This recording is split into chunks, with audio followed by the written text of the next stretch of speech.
So this is another get ready with me in Digha. So আজ হচ্ছে দীঘাতে আমাদের 4th ডে. ভাবছো বলো দীঘাতে গিয়ে এতদিন কে থাকে?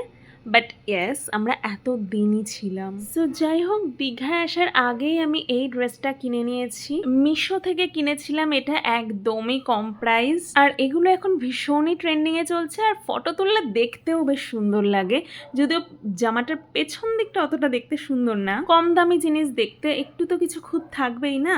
আর সবাই মোবাইলের ক্যামেরা দেখে কি করে সাজে কি জানি, আমি যেন সাজতেই পারি না. আমি একটু করে সাজি আর আমার আবার আয়নায় চলে যেতে হয় ঠিকঠাক করে মাখার জন্য বা কিছু একটা করার জন্য. তো অলরেডি আমার স্কিনে প্রচুর প্রচুর প্রচুর ট্যান পড়ে গেছে, তবুও আমি একটু স্কিনটাকে প্রোটেক্ট করার চেষ্টা করছি. ভোরে ভোরে আমি একদম সানস্ক্রিন দিয়ে নিচ্ছি এখানে. আর এবার দেব অল্প করে একটু ফাউন্ডেশন, একদমই বেশি দেব না. যে পরিমাণে গরম, তারপর রোদে জলে আমি ঘুরে বেড়াবো, যদি গলে গলে গলে গলে পরে দেখতে আরও বিকট লাগবে. সেই কারণে হালকা করে আইব্রোটাকে সেট করে নিয়ে দিয়ে নিলাম আইলাইনার অ্যান্ড একটু মাস্কারা. আর ভাবলাম যেহেতু বিচে যাচ্ছি, আমি এরকম ঝিনুক ঝিনুক টাইপের একটা ইয়াররিংস পরি.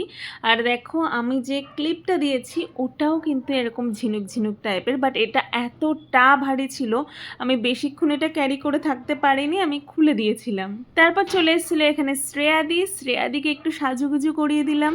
আমরা কিন্তু আজ যাব উদয়পুরে. বাই দ্য ওয়ে, কেমন লাগছে আমার লুকসটা? তো চলো এবার ঝটপট করে বেরোনো যাক. সবাই রেডি হয়ে গেছে. বাই.